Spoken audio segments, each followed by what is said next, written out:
California, we have a tiered system, and most counties are now up here in California, or in San Francisco, we're in the orange tier, which means indoor museums can now allow occupancies. They're limited to anywhere from 25 to 50% regular occupancy, but we really did want to help Mona out, and because we have so much support from Mona as well. And most counties are now up here in California, or in San Francisco, we're in the orange tier, which means indoor museums can now allow occupancies. They're limited to anywhere from 25 to 50%.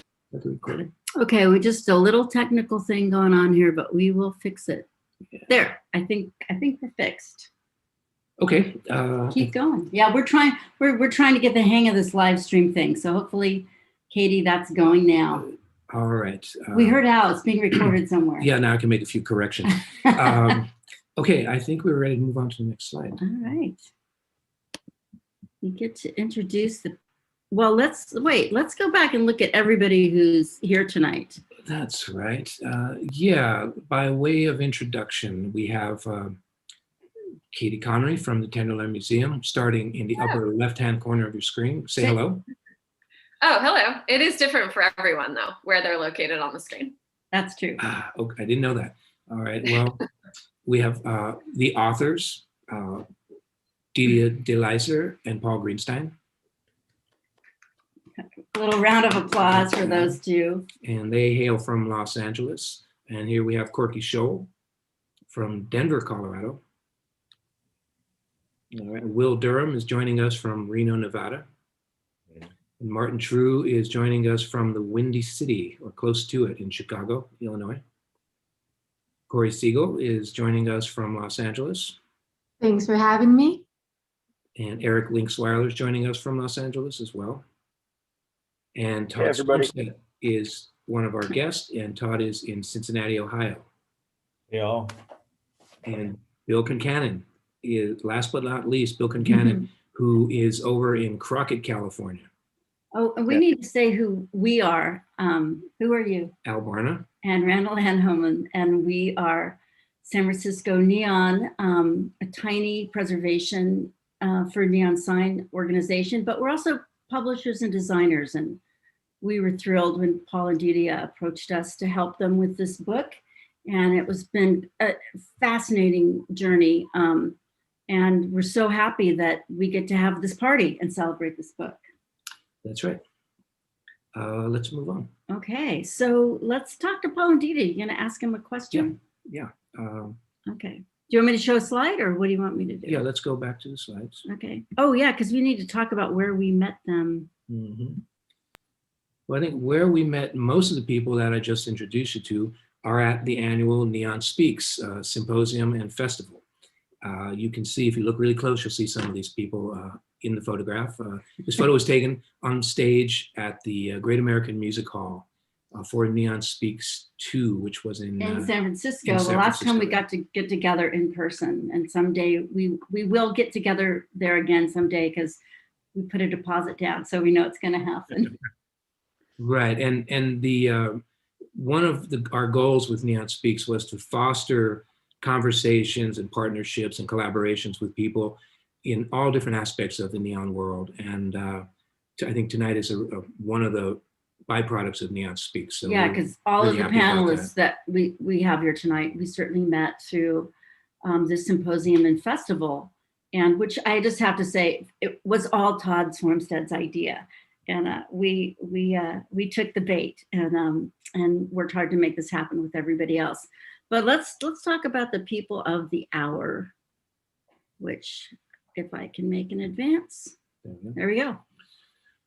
Okay, yeah, I'm really pleased to introduce you to Paul Greenstein, and Didia DeLizer. They are the authors of this book, and you can't imagine how much time and effort and research and endurance and stamina they generated to make this book happen. So with that, I'd like to ask them to say a few words about the book and about themselves. Oh, well, thanks, Al. It's Paul and I have been doing research together on neon for more than 10 years. Paul's been making and restoring neon signs for more than 40. And so we grew to 45. So we just kept talking about neon more and more and kept getting deeper and deeper and deeper into doing research. And in the process of working on, since I'm a geography professor, we started working on a scholarly book. And in the process of doing that, realized we wanted to share our work much sooner than that book is ever gonna come out, and decided to work with Randall, Ann, and Al on a very short book that we could make available much more quickly and share what we had learned and the stories that we had learned about neon. So that's it was a process that began in the pandemic. It began last summer, and it's been just an incredible experience. So we're really thrilled to be able to share it with everyone. Popular fiction at popular prices for the masses. Well, I wanted to ask you a question. I need to share screen again. And we'll start out. Oh yeah, because we have another great slide. But I do love this picture of Paul and Didia. And I'm going to put this in the chat where you can order this book directly from Mona tonight. So that picture was from Crazy Hat Day. Well, you guys look pretty classy in your crazy hats, I have to say. Okay, so in your book, you talk about the people and the skill sets that contribute to the making of a neon sign. And with that in mind, I want to ask you, what do you think about neon's legacy and why it's endured for as many decades as it has, over 100 years now? If you're going to ask me, you're going to get a negative answer. So I don't know if I'm the one to ask, but I'll give my opinion. When I first started doing this in the mid 70s, neon was, I'm not going to say on its knees, it was on the ropes. And I haven't seen it get a lot better in the ensuing 50 years. When I first started doing it, it was 50 years old and it was in big trouble. And 45 years down the road, it's not doing any better. There's a resurgence of interest, but that resurgence is very small and it's very localized. So I'm not exactly sure how to be positive about your answer. But I would say that the resurgence itself is really significant. And starting almost at the time when Paul became interested in neon signs, there was an arrival of awareness that neon signs themselves were historic. And slowly, a preservation and restoration movement also emerged. And that's something that things like Neon Speaks are now vibrantly promoting and supporting and proliferating. So I think there's a lot more awareness of neon among the public outside of people who make neon signs and outside of people who have a neon sign on their business. But it is a niche product for niche audience. At the same time, I just missed saving an Acme beer sign from 1934 that was on a building local to here. And I'd been bugging them for years. Do you want to sell it to me? Do you want to sell it to me? And they kept saying, no. And finally, they just junked it. So we're working on this, but it's... Here, Paul, have another drink. It's got a long way. You can be more cheerful. It's got a long way to go.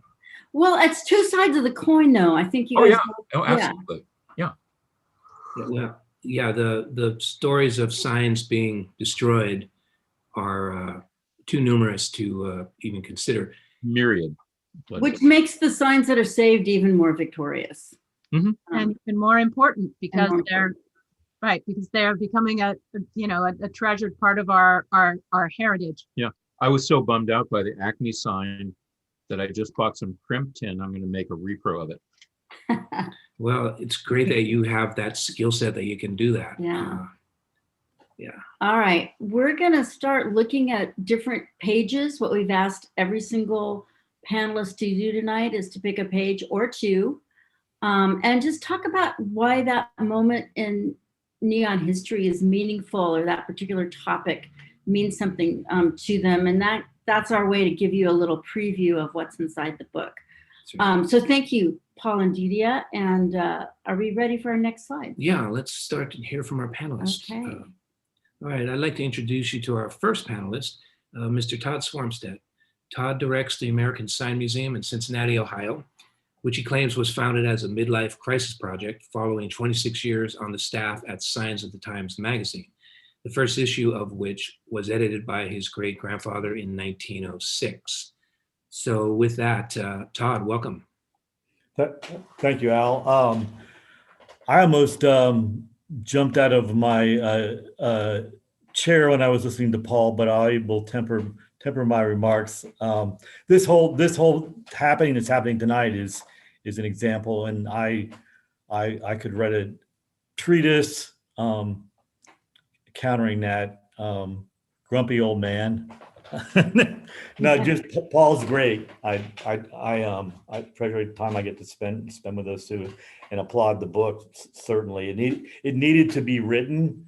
Not since Tom's book on New York Neon has there been a academic book out there. All we had was Rudy Stern's book, Let There Be Neon, which kind of put, I guess we were talking about the revival of neon back, and that was done in '79, I think, if I remember correctly. So that was one of the first revivals of neon, renaissances of neon. But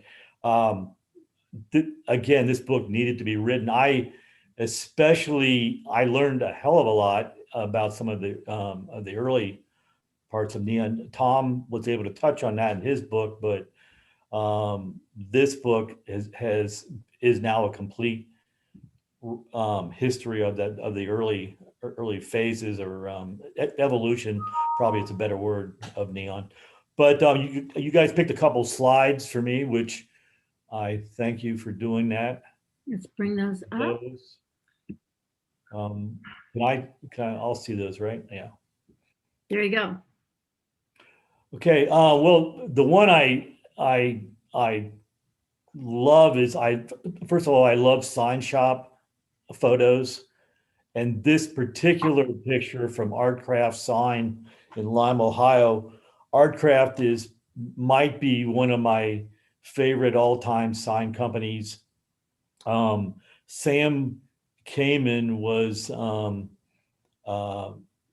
worked at Artcraft as an art director, and he went on to found Neon Products, which everybody knows, Neon Products of Lime, Ohio. He also did a pivotal book in 1923. I think it was called, somebody here can correct me, Electrical Advertising Sketches, which is incredible line drawings. Again, it was done in 23, so it's probably the heyday of sign design, right before neon really hit the U.S. As far as the eat, this came out of a book of a salesman's book of samples signs that Agnoli Sign Company did, and the originals were hand colored in.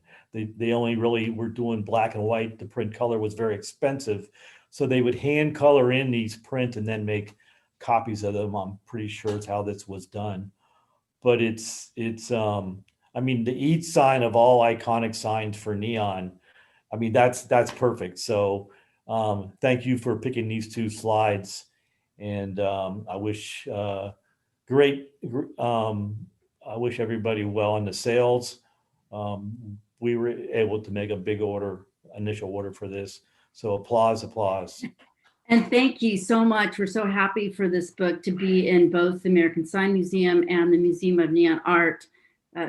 Perfect place for it. Yes. And one of the incredible things about working on this book is looking through these photos that Didi and Paul took when they were at the archive at the American Sign Museum. And as awesome as these two are, there were more. It was hard to pick, but these are our two real gems. So thank you to the American Sign Museum too for lending these images to the book.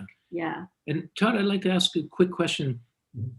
How do these catalogs and all of these documents, how do they find their way into your collection, into the American Sign Museum's collection? However we can get them. No, I mean, I leverage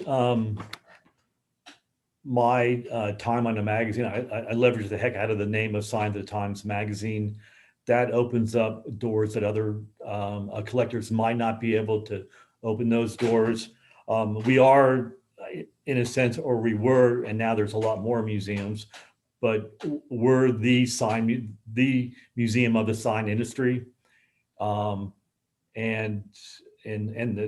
obviously the association with Signs of the Times, which was reported on the industry, that's it got me in those doors, as I said, and we're actually expanding the museum now, and our library, which is kind of spread out and stored, is going to have its own room at the museum with a conference table and a scanner, so people can access that a lot easier than the authors of this book had to go through stacks and piles at the time. So all right, we'll be there as soon as that table's ready, so give us a shout. Yeah, and just like to mention that Signs of the Times magazine itself is a collector's item. I know lots of people who have as many issues as they can possibly get their hands on. So I think there are some people in this audience who have quite a collection as well.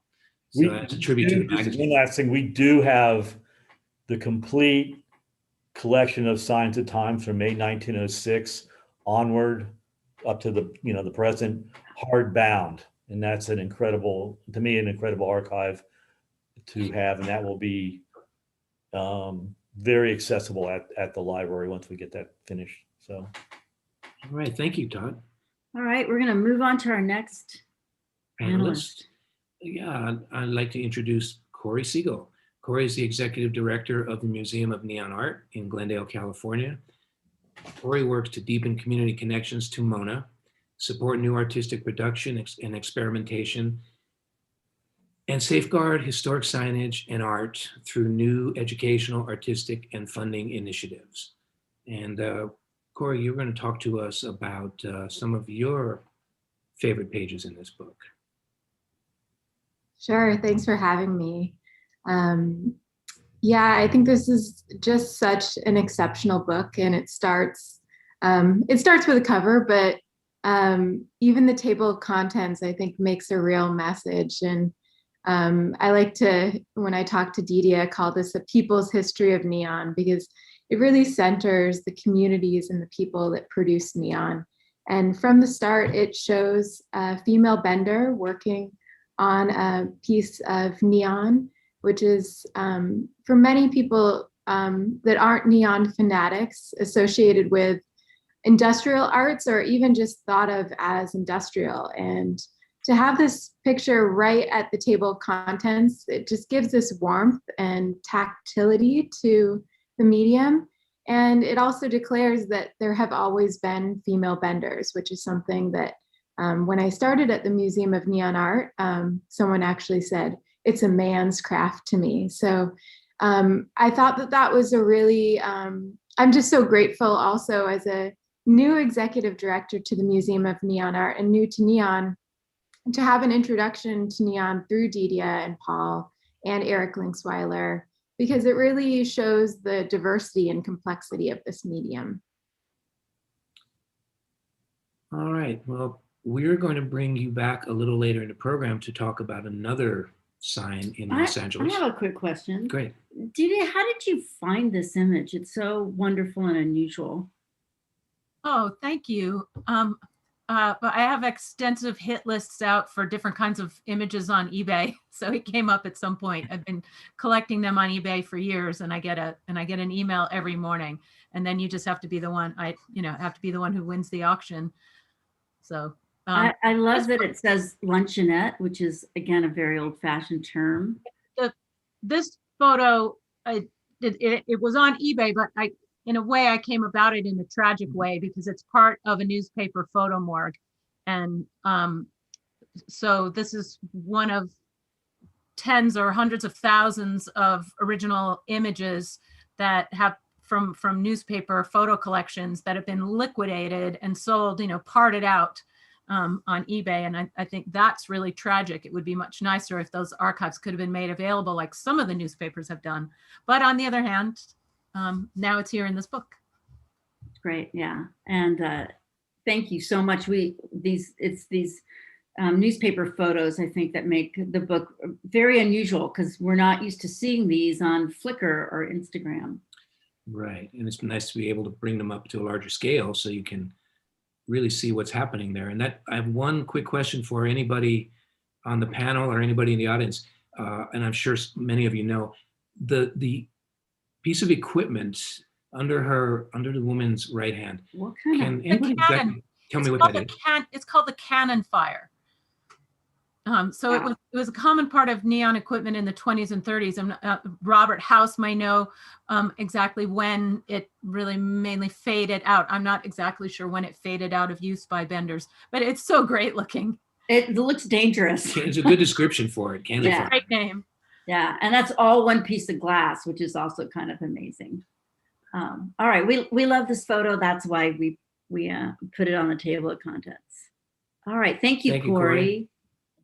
And I just wanted to talk a little bit about an unusual section of the book that's about nights before neon, and that's the section about bulb signs, because of course the night wasn't dark before neon signs. There were electrical bulbs in many metropolitan areas. And I particularly love this ad from Sign of the Times that shows the bank, radio, all the different signs that could be lit by bulbs. But really the most fascinating in some ways was this one of a beer sign. And this is a postcard that's in Paul's collection of downtown Los Angeles. And you can barely see the sign here. And so we thought, we know someone who could give us a really good look at what this sign might have looked like. So I want to just give a big shout out to our illustrator, Don Williams. I know he's out there in the audience tonight. And we knew that he had both architectural drawing skills as an architect, but he's also just a guy who did great cartooning and great faces. And we thought those two skills would be the perfect match for this task. And so you can kind of see the iteration. We started with the postcard, and you can see in the frame it sort of looks like almost like a penguin with flippers. But then we found this tiny detail of a photo in the Huntington Library that we knew we could never really reproduce, but it gave us the structure of what the overall sign looked like. And then Donald really just brought it to life in color. And Didia and Paul's description is really this idea of early advertising they call diving in, that really it's selling the idea of cooling off even more than it's selling the idea of beer. And of course, we all know that divers, signs of divers had a very long life in the realm of neon. Yeah, and other mediums too. But yeah, a diving lady, diver has been a popular motif in advertising since his bathing suit was designed, I think. Right, I know. Donald did a great job on the bathing suit, the bathing costume, I think that they were called back then.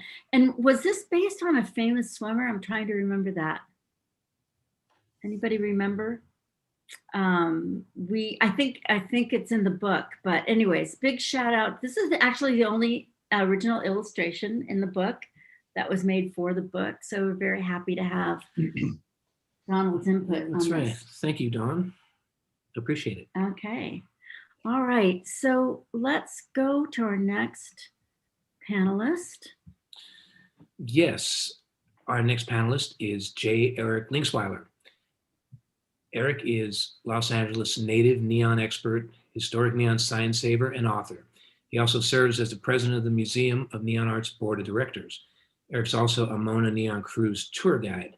And I'll tell you that no trip to Los Angeles is complete without a neon cruise experience. And Eric's going to talk to us about an interesting part of this book.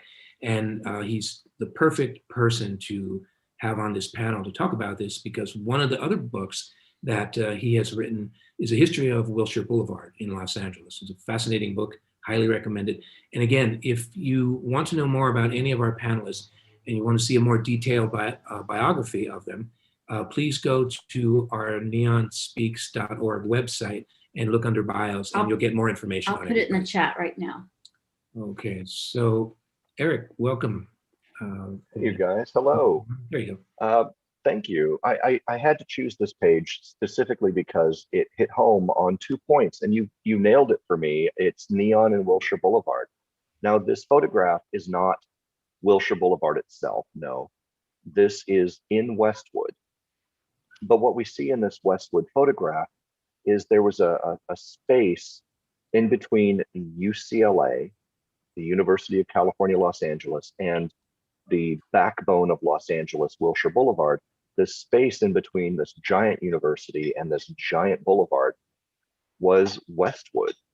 But Westwood, as you can see from the next photograph, Westwood was not located directly on Wilshire Boulevard. There was a gigantic gap. The Jantz and Letts, the folks who developed all of Westwood, wanted to keep a green buffer. The green buffer doesn't exist anymore, not in Los Angeles, no.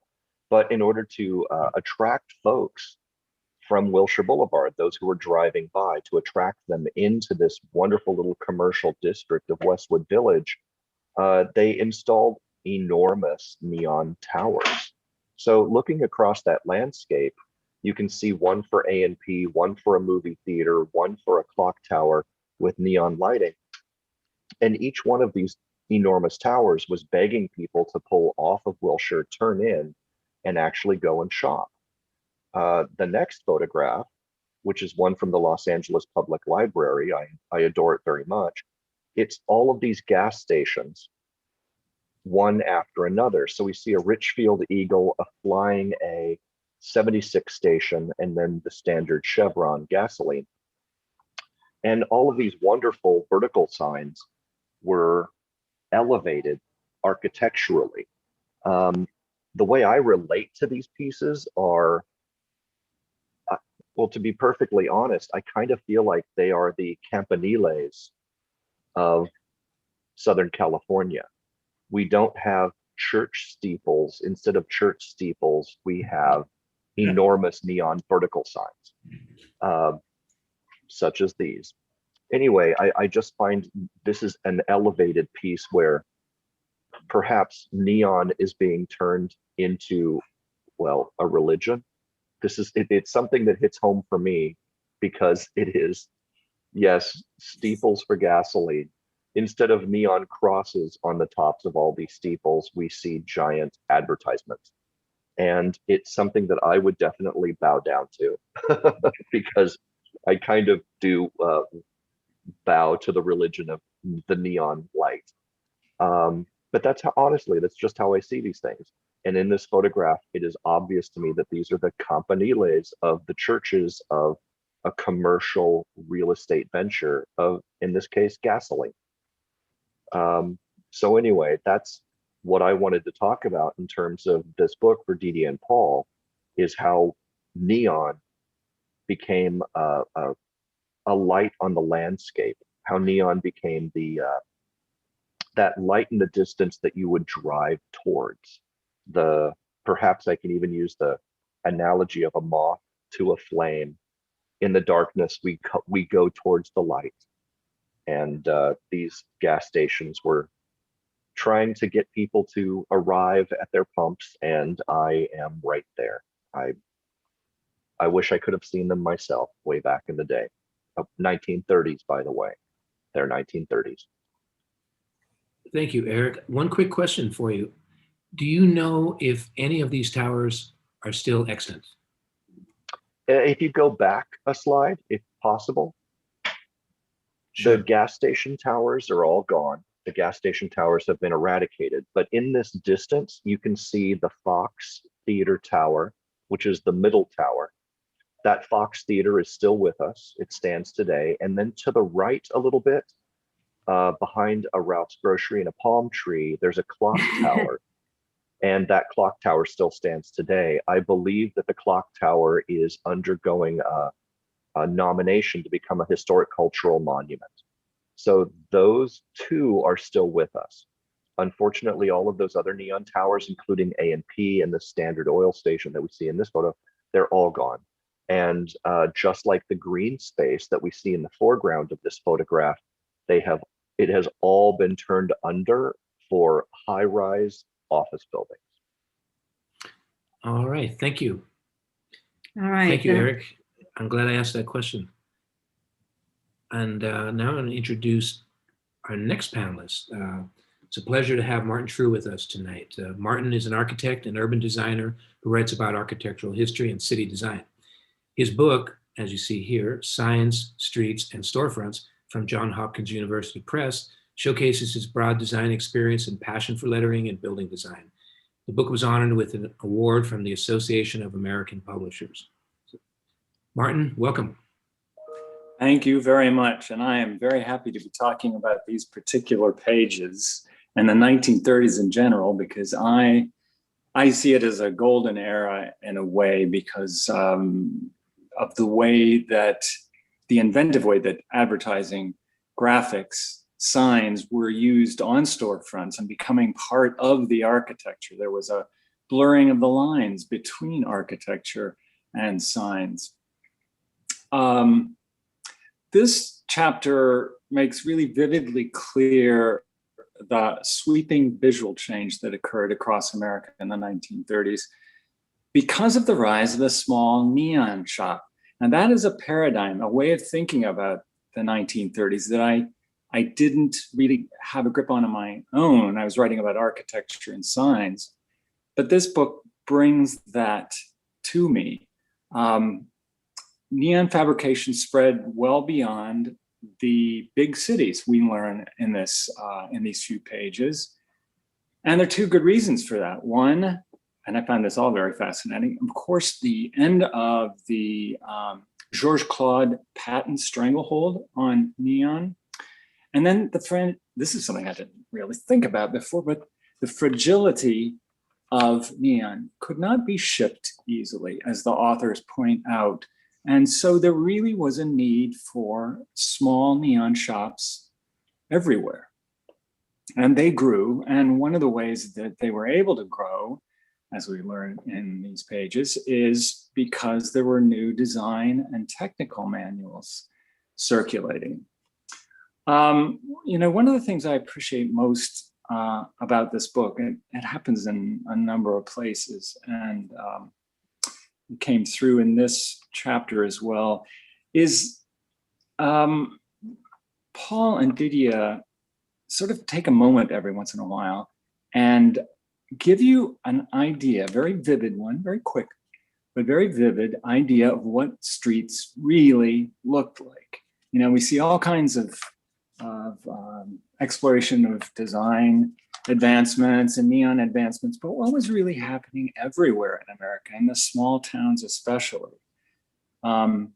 We learn in this chapter that small towns in the 1930s, by and large, were really still lost in the 19th century. And with the spread of these small neon shops, it was really the first big time opportunity for these smaller cities to really, really catch up with the technology and the design and all of that. Speaking of small shops, but in this case, the small stores along main streets everywhere, this chapter, let's go on to the next image. This chapter really does a beautiful job of letting us look at how storefront design had advanced. We learn that the federal government came forth with finance support. The government really wanted businesses to update and stimulate new sales. This is a beautiful example of a storefront design by a sign company. In my book, I have many examples of what architects were doing, but I think this is really important because sign companies, the designers in these sign companies were really very, very skilled people, and they could certainly tackle a whole storefront. This is a beautiful drawing that makes that case. Let's go to the next one now. Skilled and creative. Wow. It's just kind of mind-boggling. And it all coordinates. Everything, comes together in color and pattern. Now here we're seeing sort of the beautiful design fallout of what came from the 1933 Chicago World's Fair. The World's Fair, for the most part, forbade architects, designers, sign designers from showing exposed neon for messages. But neon was used everywhere, sometimes camouflaged, sometimes exposed, highlighting architectural features. But this new way, very sophisticated way of doing lettering, with only possible because neon could follow the lines of those skinny letters. This is a great example of what came from that era. And I really love talking about the Century of Progress Fair, that fair in 1933. Earlier in the book, Paul and Didier talk about some examples in France of how neon was used on architectural features. But now we see it in greater proliferation throughout this big fair, which had a big impact on America. It was the sort of the first glimpse of modernism for a lot of people, and a lot of people from very small towns.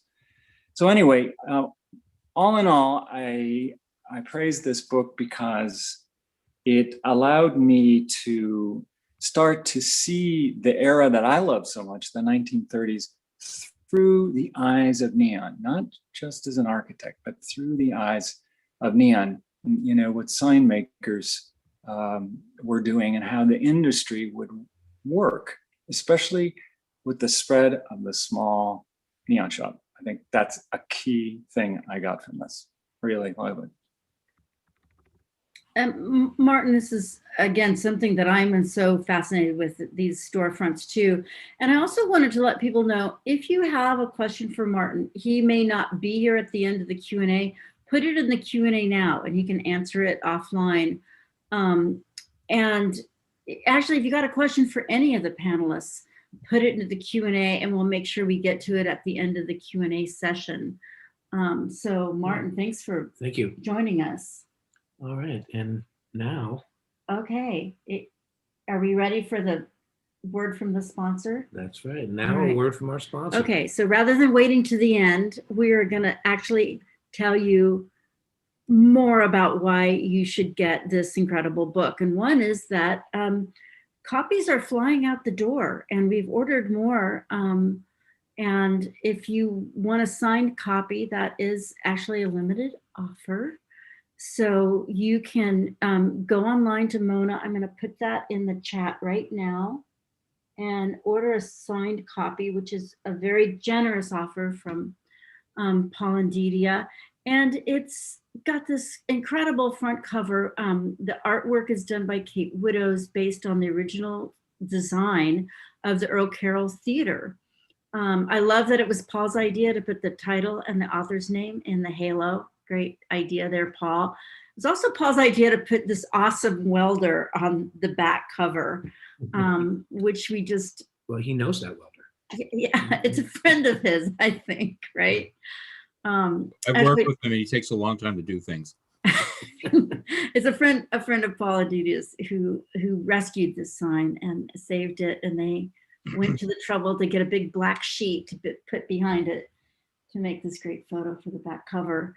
And so yes, get this book. You'll love it. It's easy. It's easy to absorb. It's 2 or more photos on every page, highly illustrated, great captions, but really that's the narrative text itself that has a great flow. It reads like a novel, and all the hype is true. There are fascists, Nazis, murders, all kinds of crazy things happen in this book. Anything else you guys want to say about this before we talk about t-shirts? Okay. All right, let's talk about t-shirts. And we couldn't resist. We're going to do limited edition t-shirts for this book. And it really is just to celebrate the book. And we're going to let this let this be open until probably Wednesday or so. And then we're going to order t-shirts and then that'll be it. I just put the link in the chat. So that's the cover, or you can order just the typography.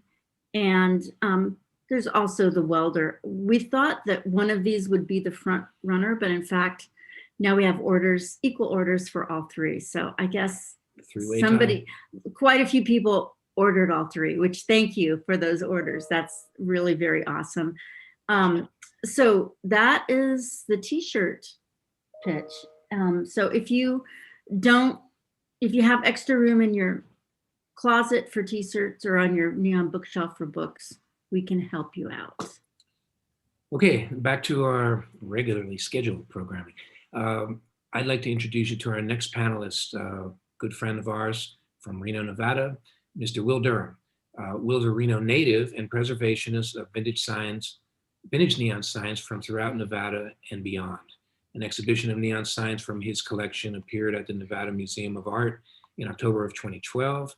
Will currently runs the Nevada Neon Project, which leads neon walking tours of Reno, and he's working very hard to opening a sign museum in Reno as well. So Will, nice to have you with us tonight. Thank you for having me. This book is really fantastic.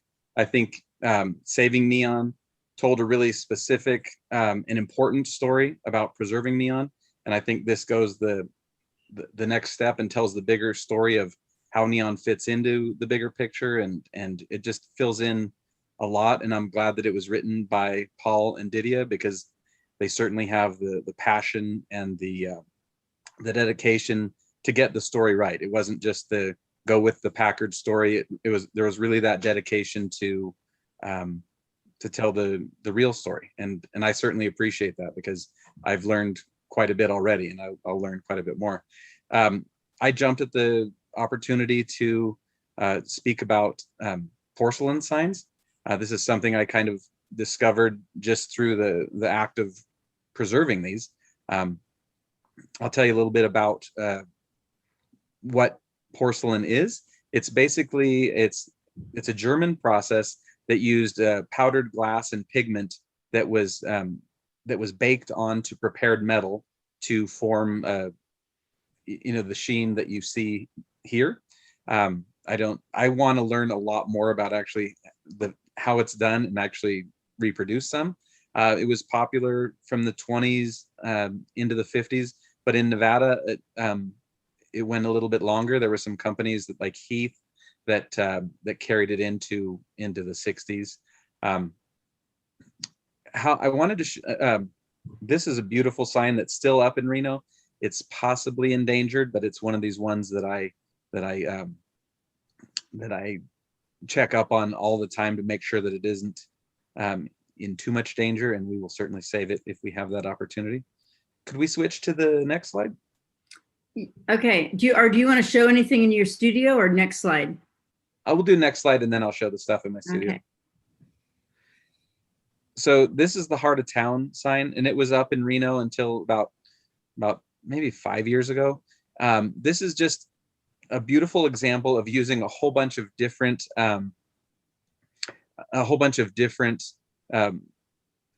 aspects of sign making. And I have to be honest, when I first started preserving signs, I was a bit of a snob, and I didn't love this sign as much as I should have, because it did have the backlit plastic. And I knew that was the enemy of neon. But as time went on, I started to really appreciate how wonderful this sign was.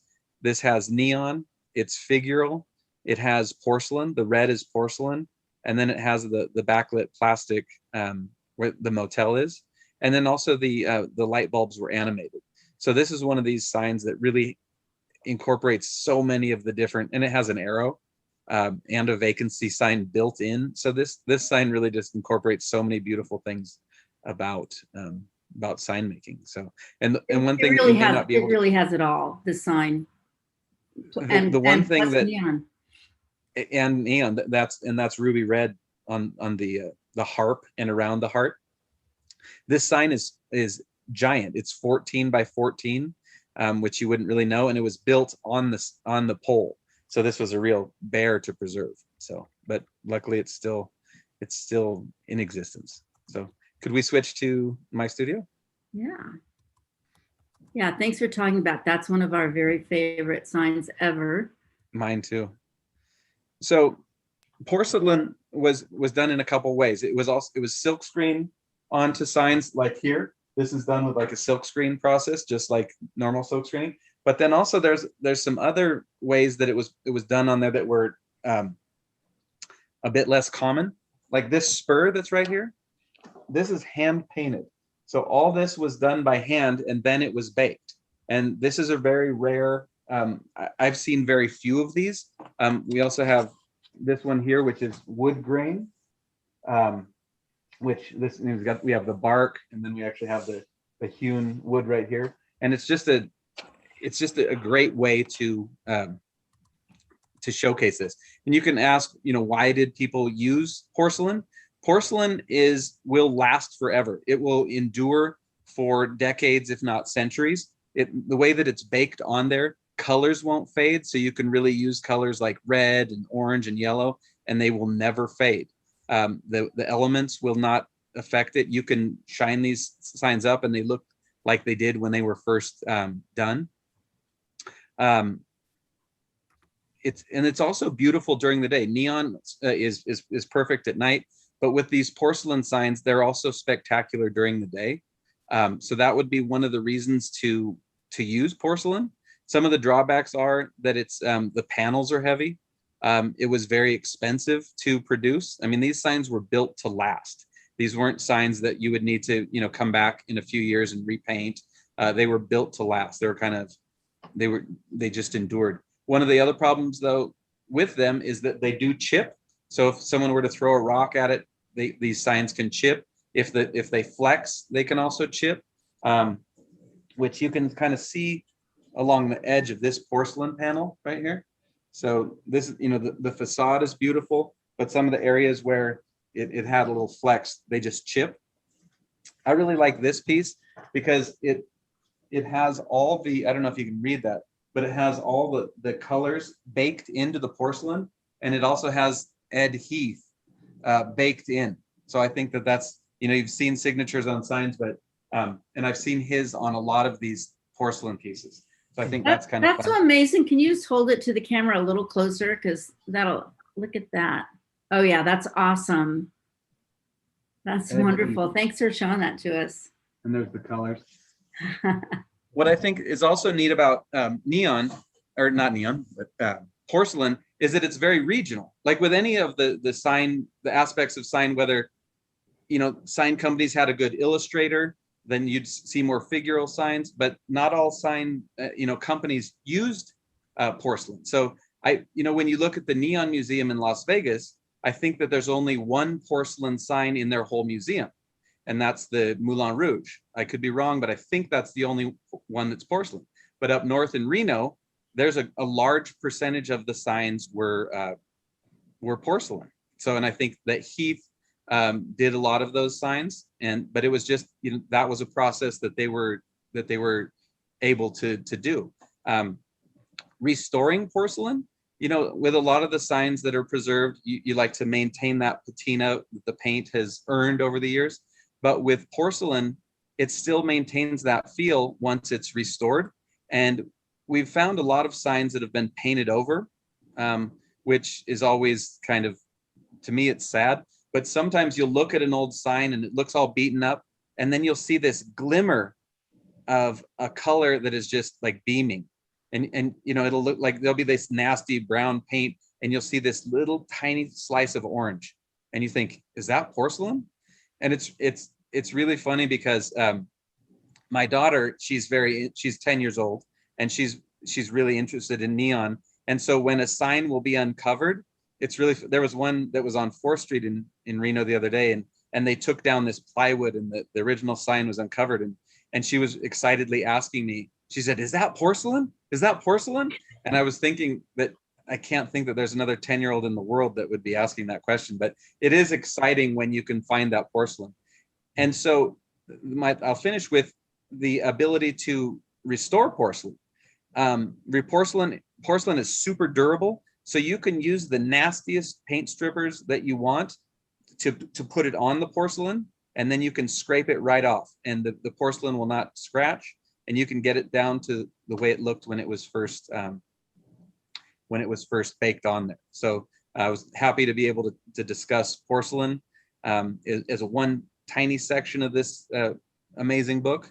But I would encourage anyone that has any sort of interest in neon to get this book, to learn more. I'm certainly going to read it several more times so that I can keep up with the people on the panel to be able to have, strong discussions about all these amazing aspects. So thank you for writing the book, and thank you for including me. Plus, people are now going to be looking for that tiny little bit of orange. It's true. I mean, there was a nasty sign that I wasn't going to even preserve. We were taking down some other letters that I knew were porcelain, and it was just this ugly sign, and I had no interest in it. And then I saw this glimpse of literally orange, and I said, that's porcelain under there. And so when they took it down, we were able to at least save the faces of it. And we stripped it down. It was a place called Tiny's Motel, and you could still see the outline of it. And so that porcelain will reveal itself. And so it's fun to preserve. Hey, I'm glad you mentioned your daughter, Eleanor. I remember, I think one of the first times we met you, you told us that you went to look at a new plastic sign that had replaced a great old neon sign, and she knew you were pretty disappointed about it. And she tried to cheer you up by saying, don't worry, Dad, if you wait long enough, this will be an old sign too. Yeah, that was I remember that very vividly. And I just couldn't believe that I really had to just kind of reconsider how I was feeling. I was, okay, you're right. So it will come around. All right. Well, thanks so much. She'll be on this panel in 20 years. All right. We'll be around for that. We'll do that. Thank you so much, Will. And we do really appreciate everything you're doing to preserve Nevada signage. I mean, it's awesome, particularly the heart of town. Okay, so we're going to try and stay on schedule here and bring up our next panelist. Yeah, it's my pleasure to introduce you to Bill Concannon. Bill's been working with neon since 1973, and he's been creating set neon and visual effects neon for the motion picture industry since 1976. He has exhibited his neon works nationally and internationally, and he's taught glass bending classes at the Pilchuck Glass School, the Academy of Art here in San Francisco, and also at the Museum of Neon Art in Glendale, California. So Bill, nice to have you with us. Nice to be here. And I love your self-portrait in neon. That's why I put it on the slide. This was an assignment for my students. When my students got too far ahead at the Academy of Art, when they were just racing through the class outline, I had them stop for a day and make their silhouette. And it was remarkable how much they're visual artists, how much they know what they look like. But this is my silhouette. The pompadour, I need to work on that now.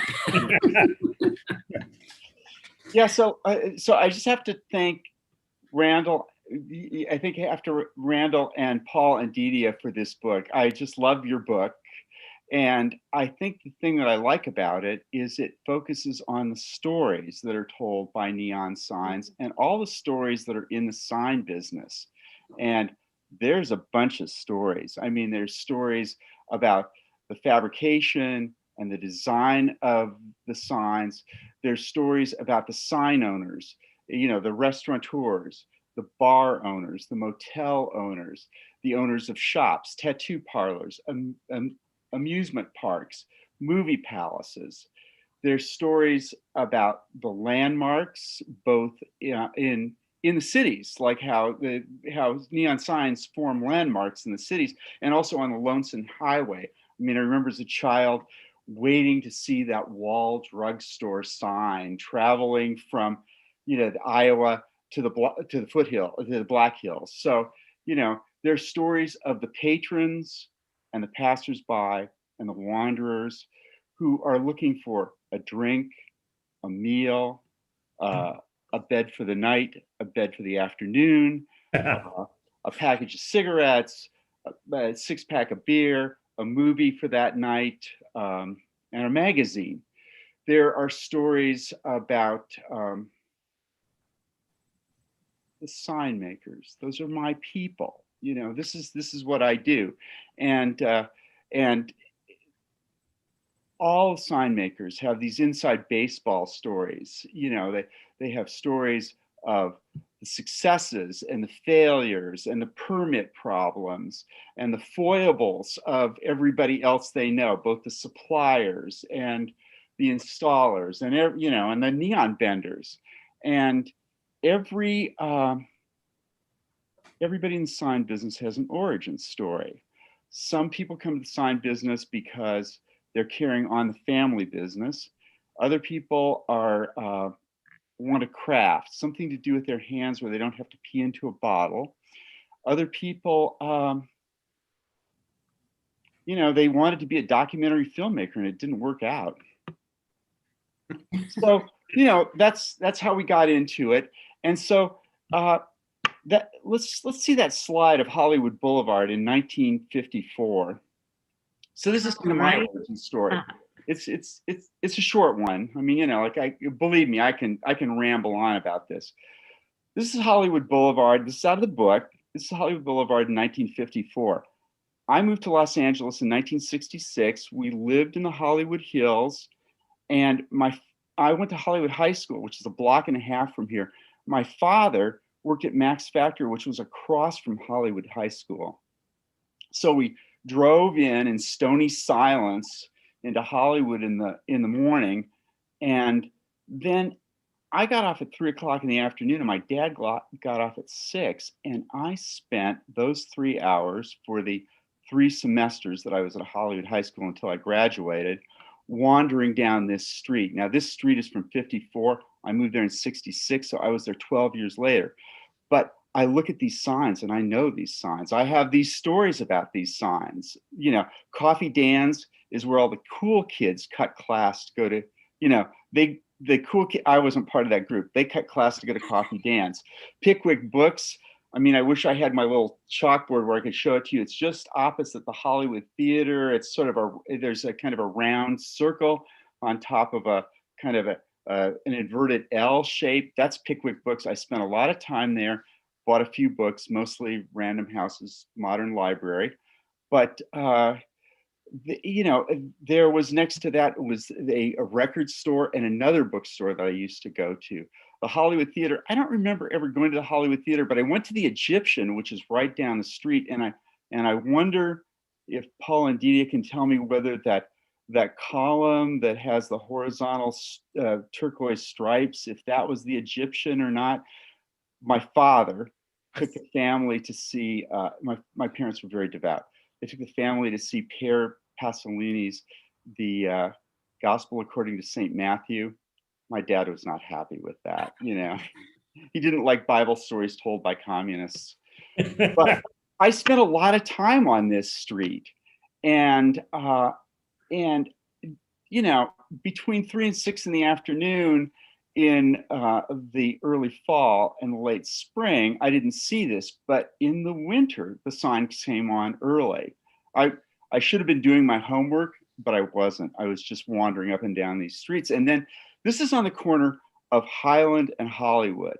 And so Hollywood High School would be to your right, down about a half a block on the right, you know, between it sat on the corner of Highland and Sunset. So, but if I were to turn around, show the next slide. Brahmins. People didn't call this Grauman's. They called it Grauman's Chinese if they wanted to say a lot of words, but they called this theater Grauman's, and that was, you know, that was another theater that I went to. That was in the neighborhood where I went to high school. So, did I look at these as a high school student and think that I wanted to make neon signs? No.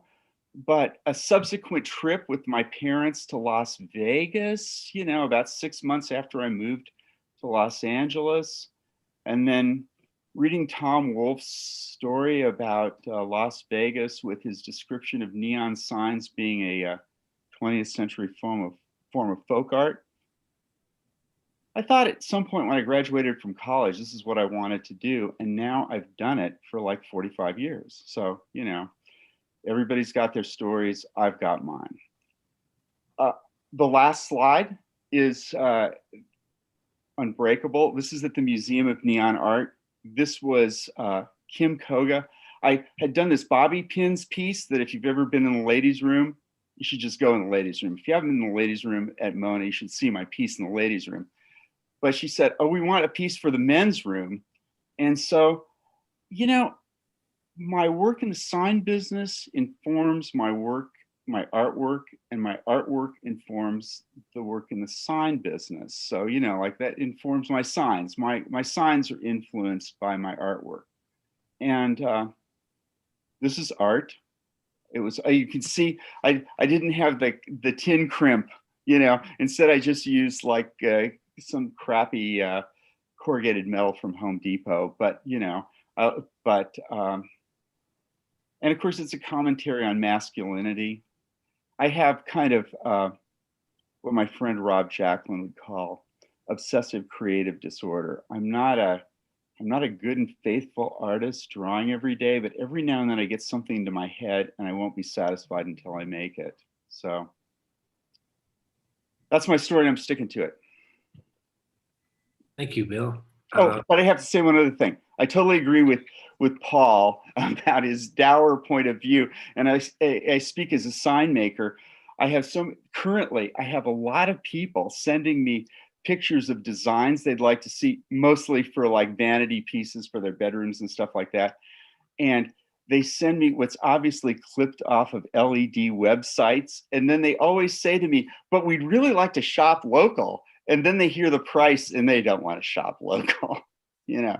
So Neon, it has sat since its glory days, a little bit always on kind of the razor's edge. You know, it's always, you know, it's having a really substantial moment. I'm glad for that. I'm a beneficiary of that.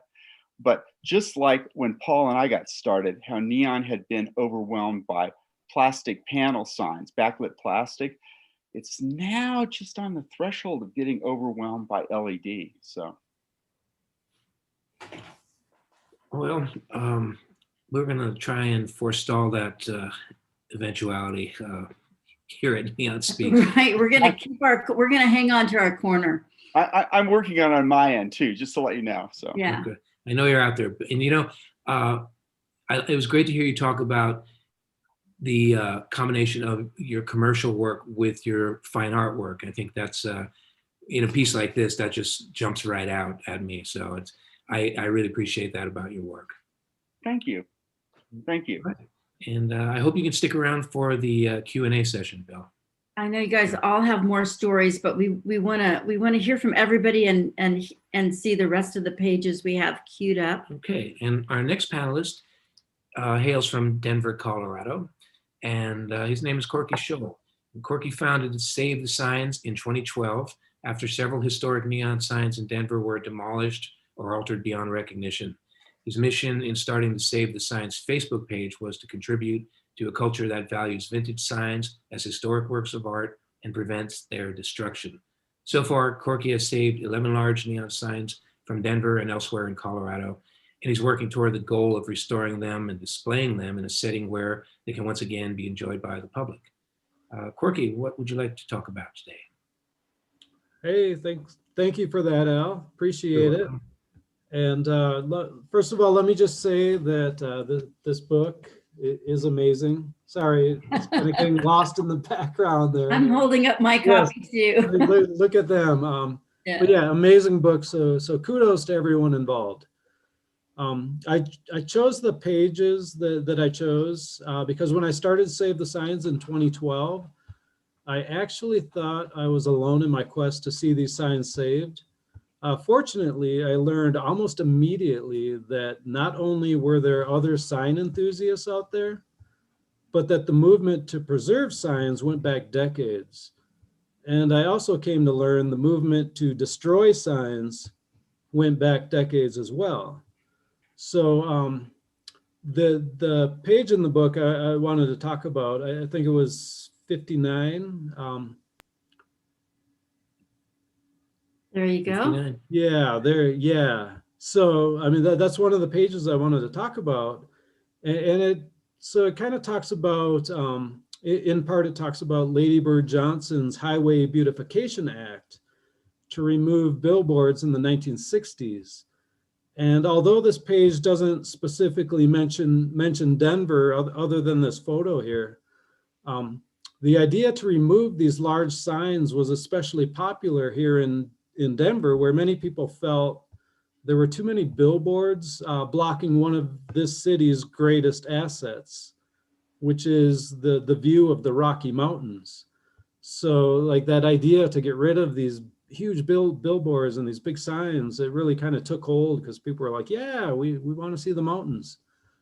And so as you can see in the photo, there was a national effort called Scrap Old Signs that enlisted local sign companies to take down signs that were considered obsolete.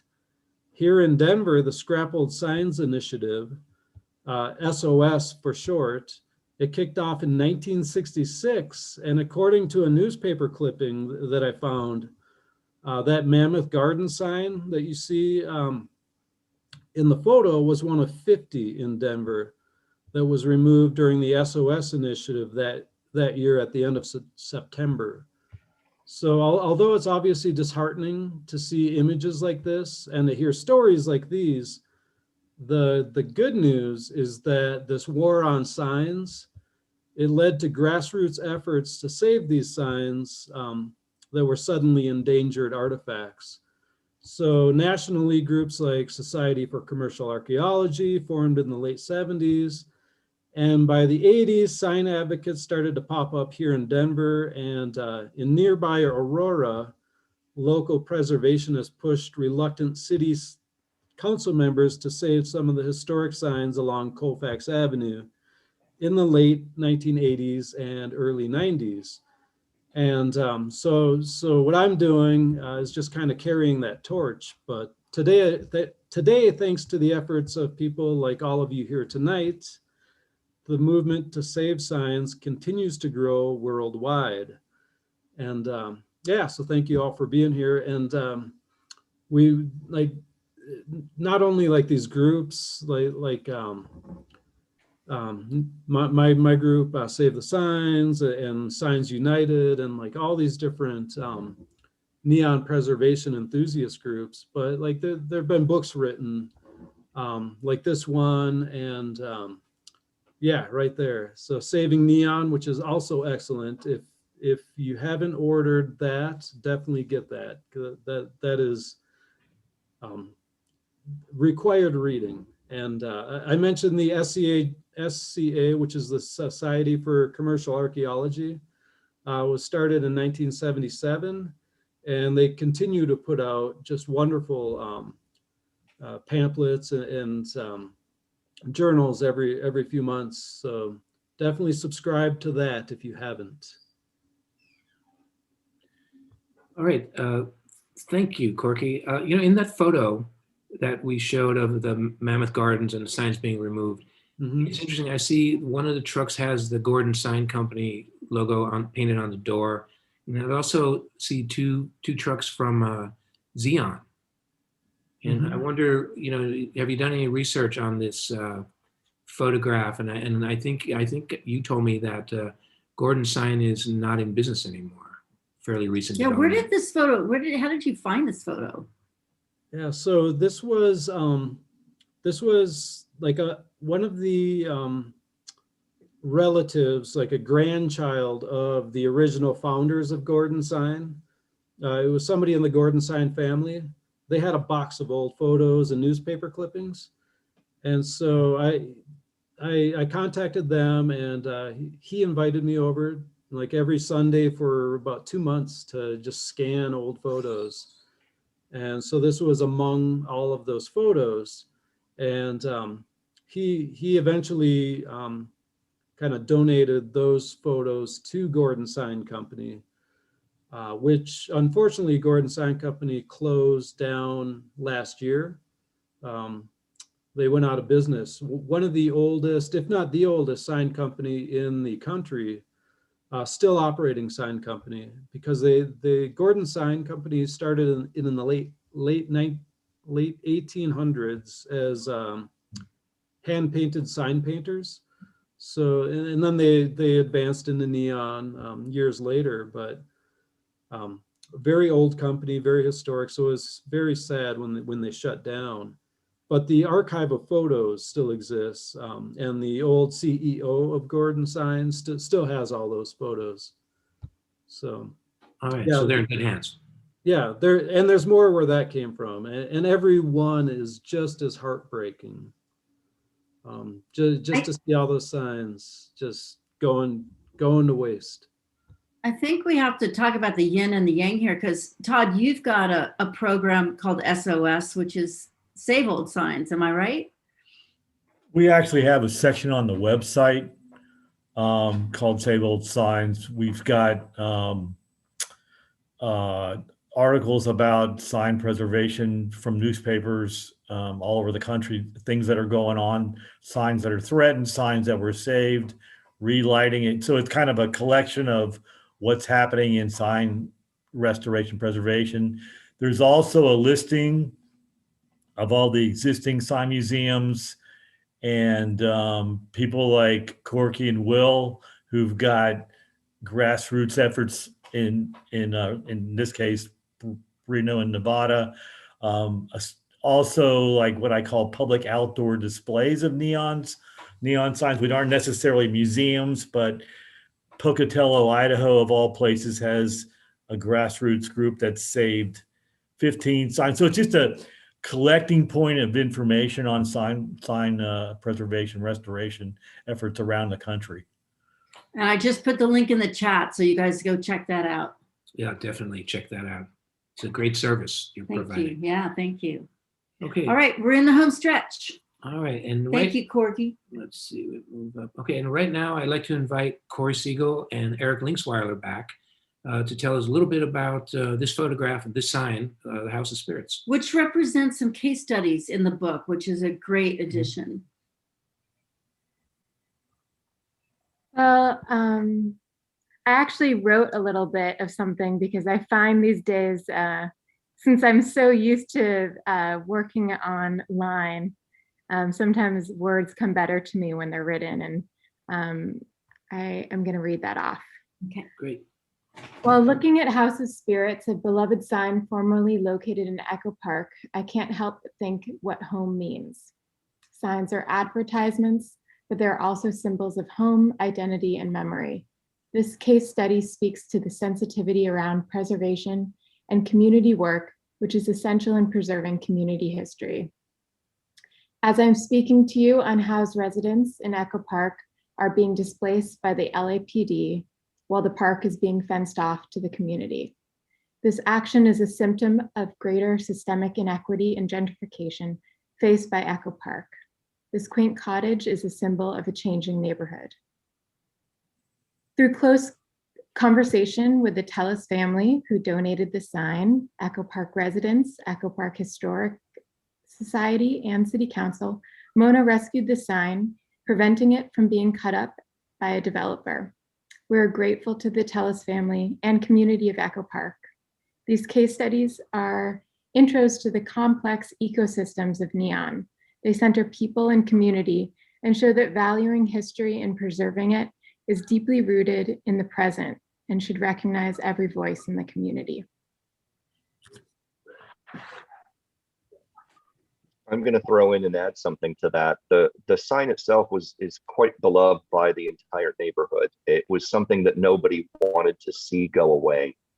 But considering the fact that on the right of this image is a red liquor bottle and a backlit plastic liquor sign, that was stolen. It was actually cut off of the building and cut through a chain link fence. And this thing is probably maybe 5 feet tall and walked away from this location while it was under chain link. That kind of set off the cacophony and the alarms that we had to do something and move to save the rest of the sign before it was either tagged or stolen. The family was really kind and generous to give it to the Museum of Neon Art, but we haven't forgotten that it's a neighborhood icon. And perhaps one day we can bring the House of Spirits in its entirety, minus the stolen portion, back to the neighborhood. And also, if you happen to see that stolen portion out there, please let us know. It's that red liquor bottle in the upper right with the backlit plastic. Yeah, the sign is absolutely amazing. Nothing, I mean, I think of the House of Spirits, but I also think of Circus Liquor with its giant clown. As beautiful and silly as they are, nothing says, hey, kids, come and have a beer, like a giant neon clown or this adorable storybook house. I'm just really glad that it's now in the hands of the Museum of Neon Art, so we can keep it, maintain it, and keep it safe until its next chapter. All right, well, thank you, Corey and Eric, and I look forward to seeing the smoking chimney again. And we also just need to thank Mark Peacock for this beautiful photo, and in fact, all the photographers that you've seen their work tonight, including Eric's and Corky's, and there's so much generosity in people lending their beautiful photos of neon, which are not easy to take at night and get a great exposure. And this one is a real standout in the book. Yeah. So thank you, Mark Peacock, for that.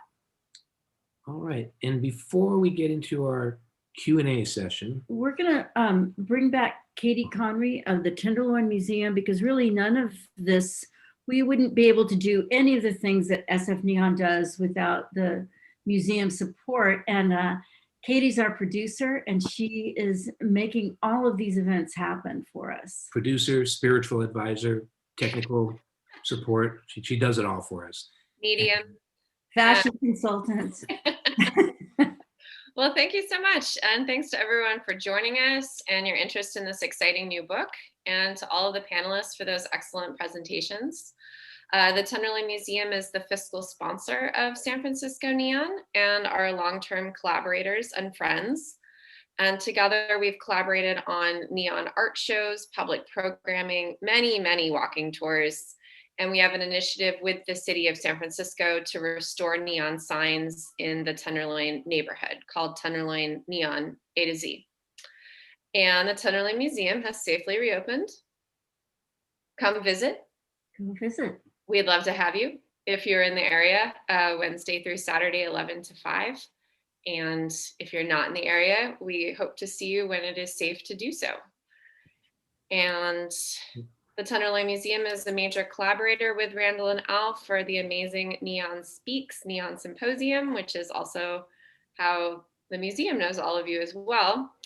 And we're looking forward to that virtually in September, hopefully maybe with a renegade in-person event. We may have to do a wrap party. That's our latest idea. After Neon Speaks Virtual, we could have an in-person wrap party. We'll see how that idea develops. Okay, yep, have party, will travel. Katie, thank you so much for helping us make this all happen. And we couldn't have a better partner or sponsor than you and the Tenderloin Museum. Right, your staff there. You guys have just been amazing for all the years we've been partnered together. So we wouldn't be here without you. That's for sure. Now, we like you guys too. Okay, I know we've got some questions in the chat, and I know you're helping us watch that chat, but a couple of questions came up. Let's bring back our slideshow. While we were talking to our panelists today, so we'll give you a little time to put some questions, and of course it's great if they're in the Q&A, even better than the chat, then we'll really find them. And it just really gives me a chance to show off this incredible photo. Once again, a newspaper photo that Paul and Didia found. They have, well, tell us about finding this great photo, you guys. Again, this was one of the newspaper photo morgue images that no, they're talking about the picture over here. No, you're talking about the fox terrier. Oh, I'm sorry. Right, Randall? Yes, I am.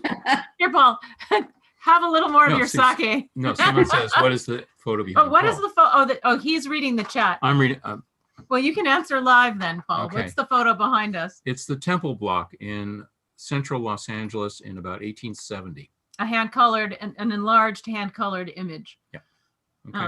The Fox Terrier is another don't have to answer newspaper photo morgue image. Okay. All right, one of my favorites. And is there a Fox Terrier with you? Is there a Fox Terrier in the house? Fox Terriers may be involved in this. And I know we've got, while we're waiting for Archie. Is there a Fox Terrier in the house? Yeah. Archie Leach. Hi, Archie. It's Archie Leach. Yeah. He was napping through everyone's discussion. But he did have a lot to do with this photo making the cut. Yes. He did. Answer to question, can the red liquor bottle be recreated? Of course. Tell us a little bit about how that would happen. How it would happen? Mm-hmm. Just measure what's there, and kind of extrapolate on that and make one. Not that big of a deal. Well, if it's gone, yeah, this is what I always wonder. If it's gone, you've got to work from a photo, right?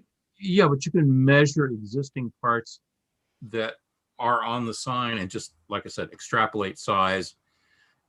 And not the line sign that's complemented, it's basically was the same size. Yeah, right. Yeah. And you might not get it 100%, but it might be 99.99999. So it's not a big deal. And a little license. Yeah. Always. And because the other one is gone, although it may be returned, then you don't know. You are just going off the photo, like you said, and basing it on what the rest of the sign is like in terms of scale. Yeah. Yeah, it's the same. The cover of the book, of course, is Beryl Wallace's image from the Earl Carroll Theater, and that's a sign that Paul's working on restoring, and it's gone. I mean, it's going to be it's a reproduction, really. I mean, you can tell more about it. Mm-hmm. So that's a spread in the book. But Paul was able to figure out what went where and exactly how big each part of the face and the other elements of the sign had to be, because he can measure everything else off the building, triangulating with multiple images. Yeah. I am glad that you worked in the word triangulating into this. I've been waiting for weeks to hear that. Yeah. Everybody was I feel like it's a drinking game now. We can all have a drink. Everybody was on a knife's edge about triangulating. I'm just glad I didn't do it. Any more questions? Okay, I know I've got a question for Bill, but somebody is saying, if social media could find a bar sign that was stolen, why can't they find the bottle off the House of Spirits? What bar sign that was stolen are we referring to here? Does anybody know? Yeah, I think that they might be referring to the Good Luck Bar that was located in Los Angeles on Sunset Boulevard.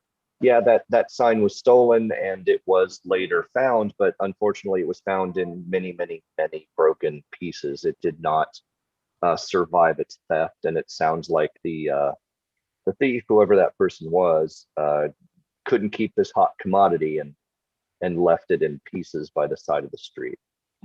This sign was stolen too. Yeah, tell us your stolen sign story, Will. This is one of the first signs that I ever tried to preserve, like so long ago. And then it went through many owners. There was a new developer, and finally I was able to preserve it. My father's a Western historian, saddles and spurs and everything like that. So this was important to me. And the developer had finally allowed me to preserve the sign. And I went by on my daughter's birthday and I found that it had been stolen. And so a friend of mine was he worked for the paper, and he put it on the front page, and it was returned by 8 a.m. the next morning. So it had a happy ending, but for a while I was heartbroken. So that's a great heartbreak and then unbroken story. And we've got another great question from Heidi Plum in Lafayette. So I'm going to read this. I'm still thinking about Paul's doomsday story in the beginning. What reason does a sign owner have to say no to a sign being purchased just to turn around later and trash it? I'm a little confused about that one. Yeah. What do they have? Try that again. Basically, what does a sign owner have? Basically, I mean, are you asking why would anyone save a sign? Yeah, why would a sign owner save a sign? You mean, and not sell it to somebody who wants to buy it off of your building? Yeah. Or trash it. Yeah. Well, you know, These stories don't have to make sense. I mean, quite often there was a neon clock on a building in downtown Cincinnati, and it had been there a long time. And this former jewelry store had turned into a used clothing store, barely in business. And I went up to the store, it's on the neon clock, and I walked inside and it said to the guy, "Hey, what's your plans for that neon clock? Would you sell that? It's not working." He goes, "I don't have a neon clock out there."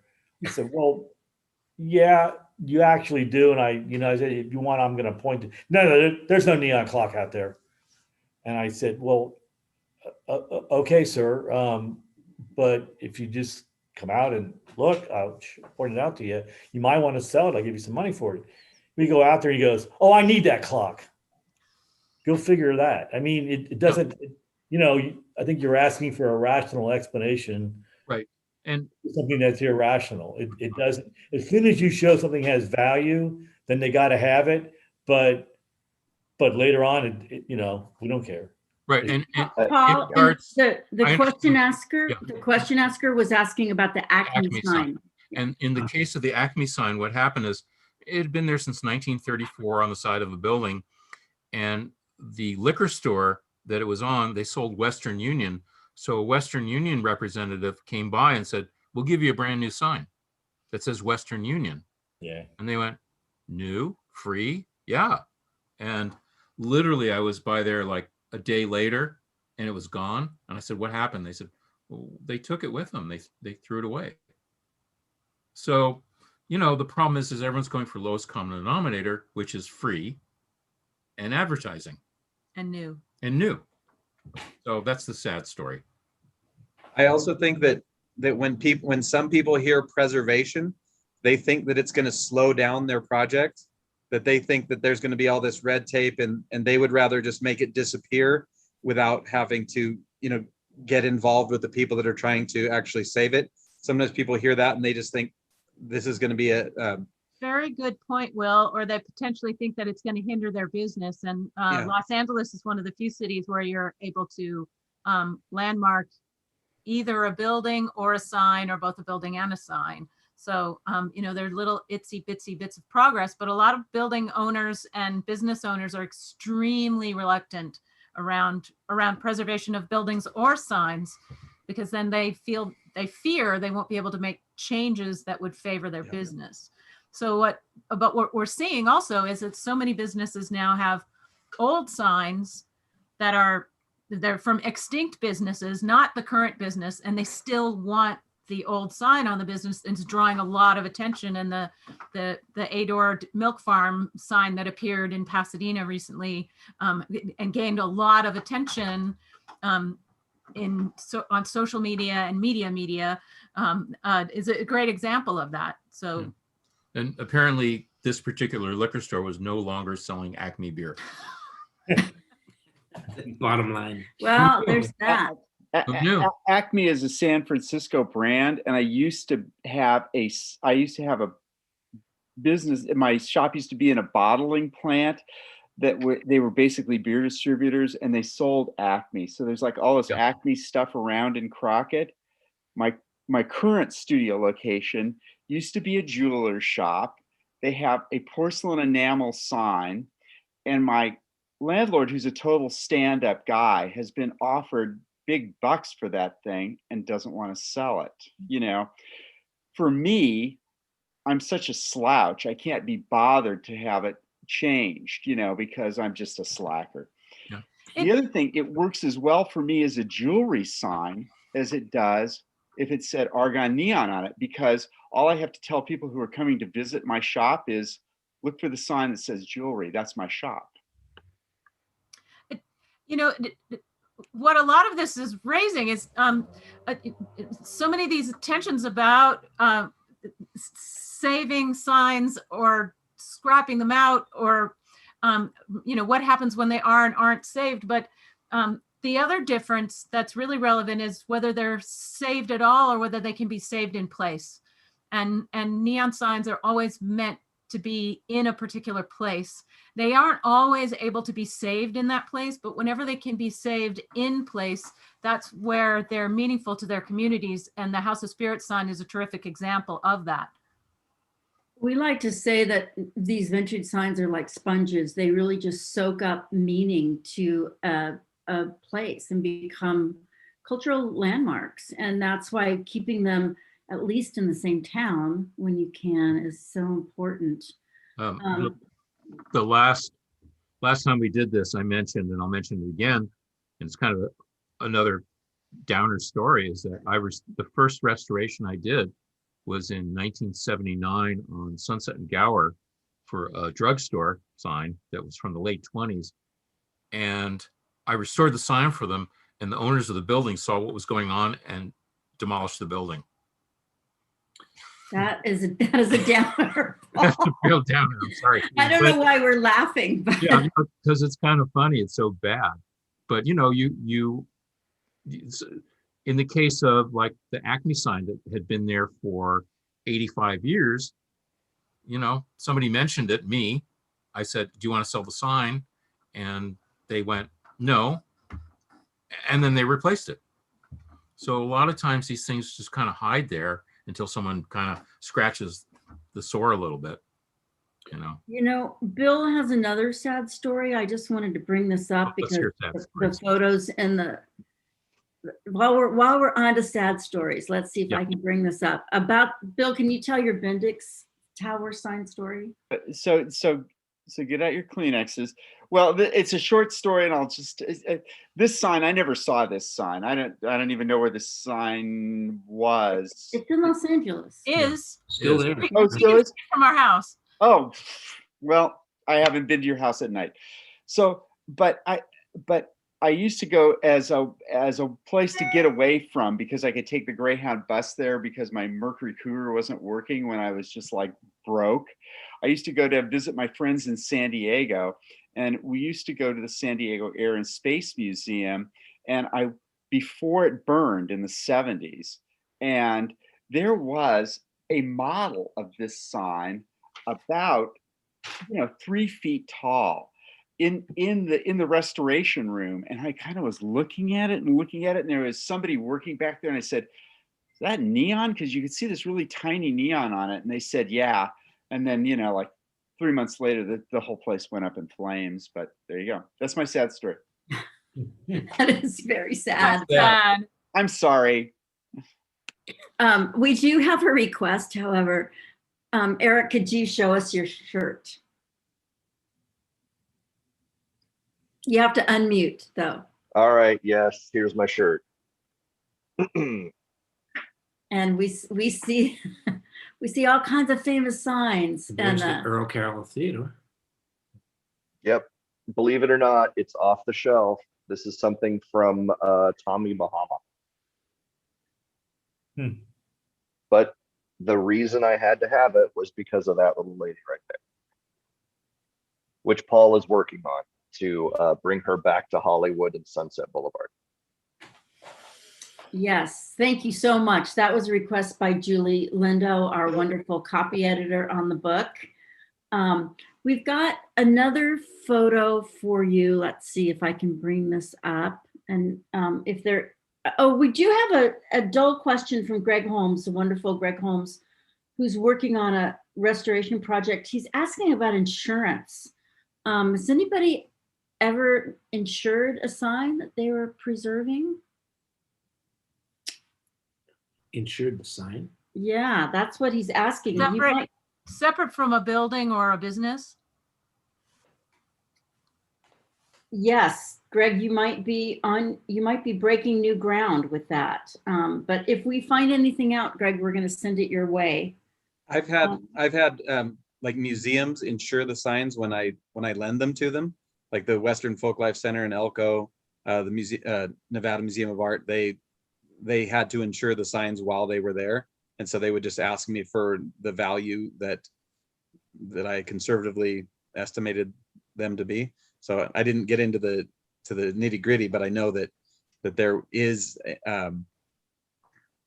that they will insure the signs. So. And it, just interesting for us when we do Neon Speaks, and Will, you bring your signs to show. We do buy $400 worth of insurance to ensure everybody's okay and the signs are okay. And it seems like a really good investment to us. So that's just a few tubes. Yeah, and the other So, thing that we realized we were trying, since we're talking about insurance, is go to your local sign company and find out who insures them, because then those insurance carriers know what signs are. Otherwise, they're like, neon signs, I don't even understand what you're talking about. So ask your neon shops who insures their business. So that's a little tip that we found out. Okay, we're getting to the end of our time. And I'd like to bring up just one more great photo, if I can, just to show off something.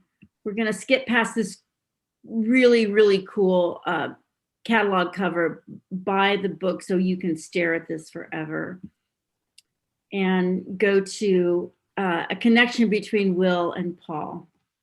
And also Eric, too. Eric took this beautiful picture.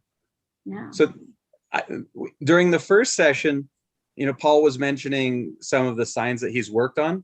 And I felt that he was being fairly humble about his skills. And so this sign was the way I first knew about Paul.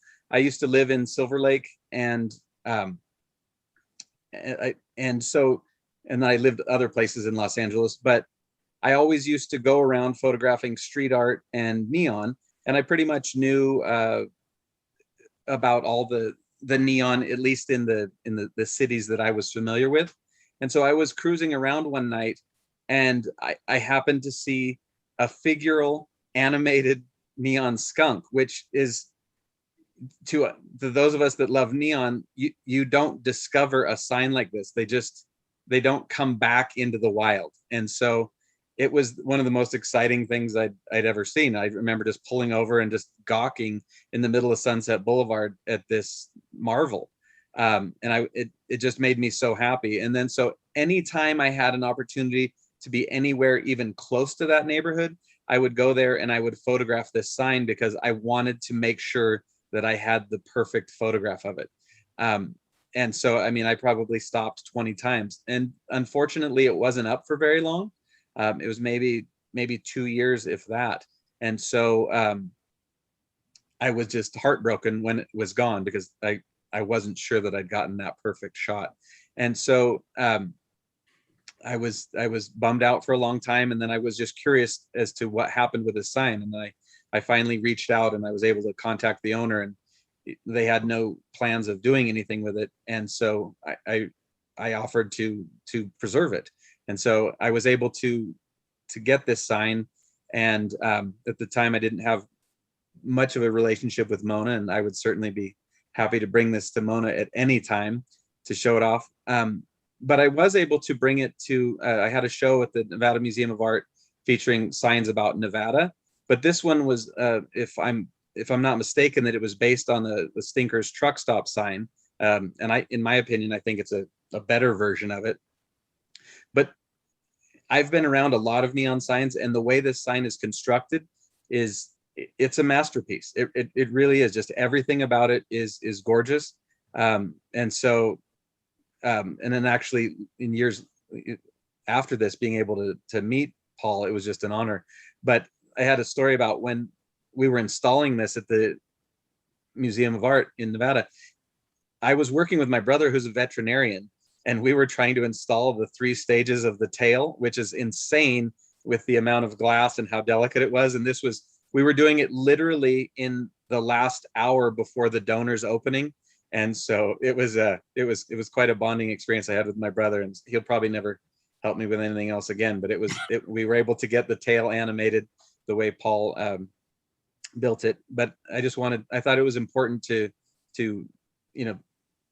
Paul is also a historian, but he understands what it takes to go into one of these artistic pieces of neon. And so I was hoping that we could actually show this piece, because it's fantastic. And Will, you've told a Paul story that has a happy ending because you were able to preserve the sign that Paul made. Yeah, and I'm surprised you were able to preserve that thing without blowing it up. That was really delicate. It was. I mean, just all the glass. I mean, some of those pieces are quite large, but it was sad, because I'd been so happy seeing it up here, and then it disappeared almost as quickly, and so it was sad. But then to actually bring it back was was a good thing. The problem is that the sign was good, but the bar was kind of terrible. Yeah, I went there once. I went, wow, this is not going to stay in business. And just so you know, what happened with that sign is that I designed it originally, and I had a much more disreputable looking skunk, and they had someone else do the body of the skunk, and they left my tails. Oh. So I did not design the body of the skunk. You mean the? But you yeah, I built had it, though. I totally built it and engineered it, but I didn't design the body. Mine looked like a wino skunk. I have to say, I would have guessed that you would have started with the wino skunk. Yeah, he had little flies flying around him, and he looked really bad. He looked just like horrible. And the bar was called Stinker, so it made sense. Yeah. They had Paul, animated. do you still have those sketches? Paul, do you have those sketches? I may. I'd have to look. Because there's someone interested in those sketches. Oh, really? Yeah, they may want to bring back the wino skunk. I would love to see those too. Those sound amazing. Yeah, he was definitely disreputable looking. My comment was on how it was constructed, the way that it was animated, and it was just like the sign itself felt like almost like a watch, like a fine piece of engineering too, and so I appreciate it on many levels. It took me a while. It took me a while to figure it out. I wasn't very good at it, but You've said that, but I don't believe that. I mean, what you've accomplished is a different story. All right, we need to wrap up. We're about to hit the 2-hour mark. Again, you guys, thank you so much for attending. We had a great turnout, and everybody's staying till the bitter end. If you don't have this book, I think you'd love to have it. And your parents should have it, your grandchildren, your nieces, your nephews. And it's so easy to absorb, and you really get the sense of this. What is this whole neon thing about? Why is it a cultural force? And it connects on so many levels. It does. There are a lot of people to thank. Al and I particularly want to thank all of the photographers, all of the imagery that Paul and Didier researched really got us so excited about this project. And I know you guys have some people to thank. Well, we're just so grateful, first of all, to everyone here, and so appreciative of the ways that everyone here on the panel engaged with some aspect of our book, and the ways that we tried to tell different stories about neon and show neon in different lights. So appreciative of everyone on the panel. Thanks incredibly much to Randall and Al. There's no way we could have done this without them, and it was a collaboration where 2 + 2 = 6 or 8. It just escalated in working collaboratively with them, and combining our ideas was really tremendous. Julie Lindo was, who I hope is still here, just absolutely spectacular copy editor, really inspiring and tons of fun to work with. Usually, and kept us on our game for sure. Totally. Just really, really fun. Mona has been a terrific fiscal sponsor for the book.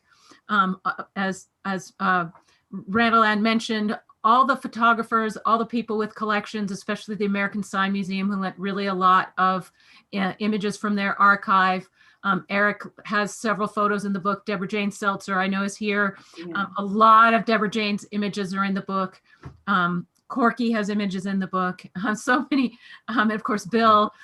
So many of the people. I mean, one of the reasons we reached out to so many of you for your images is because we wanted to represent in the book how neon is a community, and how we are all connected in a community, and how neon signs create community. And so we did that very deliberately in the way in the way that we reached out to everyone and got such a tremendous response. So thank you all so much for that.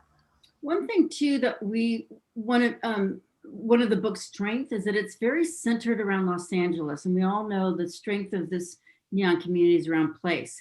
So I know there's some things in the chat. It's like, what about Route 66? Well, that would be a book in of itself.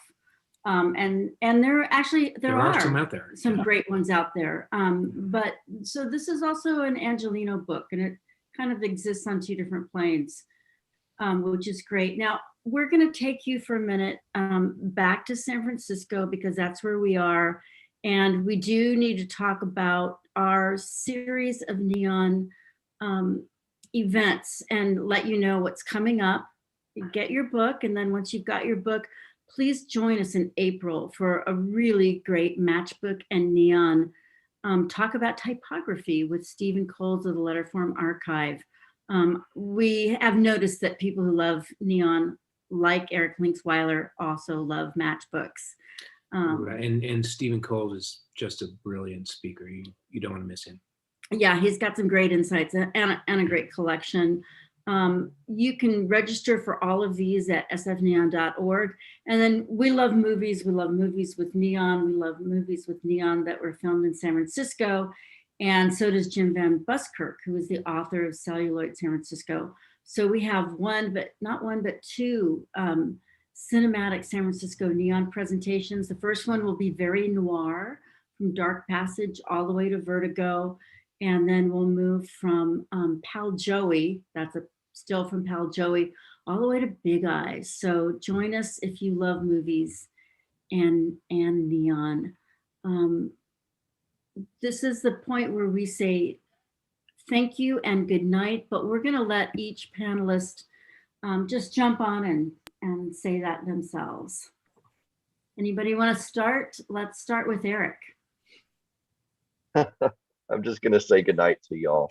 I really appreciate the fact that we have all come together and nationwide, and this is really thanks to you guys. So I'm truly, truly grateful that you're bringing all these voices together so that we can love and appreciate this one medium, but also we're all friends. It's a wonderful thing. Thank you. All right, thanks. Good night. How about you, Todd?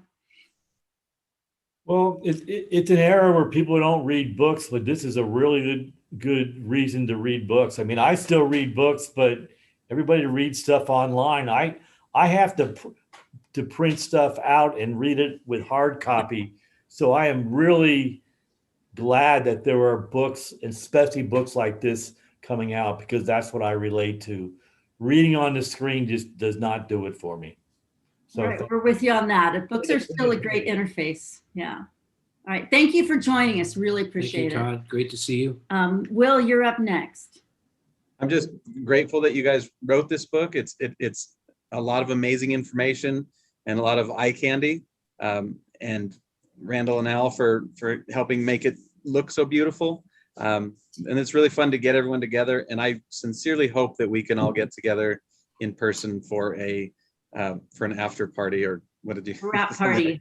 A wrap party after, because there's nothing that compares to actually getting together with you all and sharing ideas and stories. It's a wonderful group, and I'm grateful to be a part of it. Thank you. We'll look forward to that. How about you, Bill? I've had both my Moderna shots, so I'm looking to support seeing all of you in person, especially Todd Swarmstead, who I haven't seen in so long. So I just had my second one last Friday, so let's party, man. You All right, guys open up, I'll be there. You guys got to open up. We're open. Okay. All right. And thank you so much to the authors, like Paul and Didia and Randall. Bravo. Yeah. Good job. No authorship here, but definitely bravo to the authors. Okay. All right. Corey, are you still with us? And I know Martin has gone. Katie, are you still with us? Yeah, I'm here. Thanks, All right. everyone. Have a lovely evening. Come hang out with us in the Tenderloin. We have more neon signs in the Tenderloin than anywhere else in San Francisco. That's right. right. It's over, I think, 120 neon signs. Not to mention the hara and the nightcap, worth the trip just for those two. We have some exciting upcoming projects that we'll be able to announce soon. Fingers crossed. We've got some things cooking in the kitchen. Anybody else I didn't ask for a sign off? I was muted before, There so you are. I Oh, just wanted to great. say hi. And I wanted to say that I know that there are some bleak predictions to Neon's future, but as a newbie to Neon, it has become so easy to just, especially, you know, once Didia, for my first interview at the Museum of Neon Art, started educating me on the history of neon, I became like a moth to the flame. And I think that it's not a rare occurrence. And especially when you're reading something or listening to Didi and Paul speak. And I think it's a testament to the potential and power of this medium. And I think the more people that learn about neon and learn why it's so important to shop local and why it's so powerful and special to have something made by hand, I think that's going to change things, but we just have to be kind of patient and continue educating and continue, you know, sharing this book and this knowledge. And I'm just so grateful to all of you neon experts and Randall and Al. You just really work wonders in bringing communities together, and I'm so thrilled to be part of this community. Thank you so much, Corey. And by the way, you are doing such a great job at Mona. It's fantastic. And we look forward when we can come down and meet you in person and see what you guys have going there. And your perspective is always right on the money. I mean, one thing about neon signs, it is this bright, illuminated way to bring attention to small business, mom and popism. I mean, that's really what these signs that have survived represent in such a big way. Yeah. And I think, and I know all of us on this panel and probably most of the audience know this and say this constantly, but if you like a neon sign on one of your local businesses, support that business. Let them know that you appreciate their sign. It goes a long way in keeping that sign lit. Yeah, go in and buy something. Don't just take a photo. Really support them and let them know that their sign is a big part of your community. All right, so. But before we sign off. What? Yeah, may I say something? Yeah. I would just like to note that we're speaking about ephemera that has lasted 100 years. And so that kind of, to a degree, refutes my earlier bleak testimony. And I'm not saying that as an apology. I'm just saying that as a note. Well noted. And it's remarkable, actually, that these signs have lasted as long as they have. Don't you think? Yeah, I mean, think about it. Talk about a green, talk about energy efficient or not reusing, you know, basically not having throwaway advertising. Neon signs are not throwaway advertising, and crazy, they've evolved from advertising to art. That's, I think, my favorite part. And they are recyclable, but don't tell anybody that. Yeah. So I would be remiss if we didn't thank our audience. I can't believe joining us everybody's tonight. just hung in there to the end. I think maybe everybody's waiting to see that great footage of LA downtown again, which we're gonna play. Are we? Yeah. Good. All right. So let's do that. And anybody wants to write anything in the chat, you've got 3 minutes, and we will, in fact, send the chat to everyone after this. And the recording will be up on our YouTube channel for at least a week. And it does help us to, if you subscribe to our YouTube channel, that really helps us, as well as following us on Instagram and all those other places. But YouTube is where you'll be able to see great video clips like this of neon, because we're crazy and we collect them and we post them on our YouTube channel. We do. Yeah. All right. So thank you for tuning in. I saw somebody, I think Margaret was tuning in from Kula, Hawaii. So aloha, and we're so glad that these neon webinars have a little reach.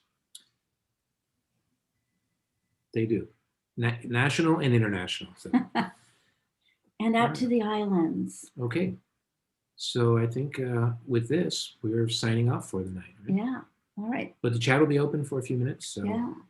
We always say thank you. Take care of yourselves. Take care of each other. It's been a long year of the pandemic, and these online events have really helped us keep connected to you guys. Helped us keep our chins up, and hopefully we're seeing a little light at the end of the tunnel. And I just want to say thank you, everyone, for joining us. And Paul and I each have our emails printed at the back of the book, and we're very happy to answer questions or engage in further discussion. We love having a neon community, and we'd love to get to know more of our neon community.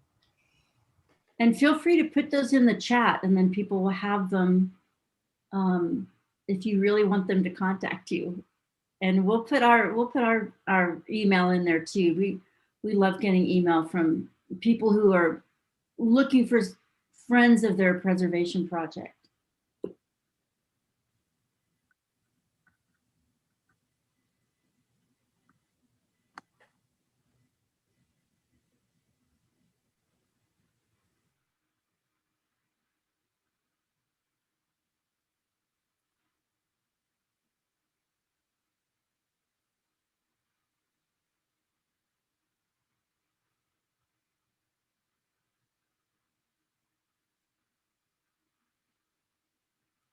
I think I saw on a clock they go by. It's like 1:20 in the morning when they were shooting this.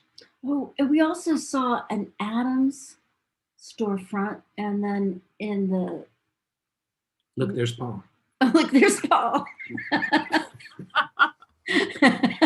There's the Adams hat. Mhm. Oh, yeah. No, that's some other old grouch. Adams hat was in the either the Zabo or the Saks photograph. Right, that's right. Tell them what you noticed about the motorcycles, Paul. Oh, well, one thing I noticed is that almost every street corner has a cop on it. Look at them all there. It was a whole flotilla Oh, yeah, of cops. yeah. So Must have been a donut shop. Must have been a donut shop, or they just blocked the traffic so they could do this. Oh, yeah, some extra duty. Yeah. Right. Because you notice the car never stops. There's no street light. So they probably had cops, moving everything along. But my actual favorite thing is that the King Cole Trio is playing at the Orpheum Theater. That's my favorite thing about this. And that big spotlight shining everything. And there's the clapper guy. All right, that's the end of our outro. Thanks, everybody. Good night. And Hope to see you all soon. stay illuminated.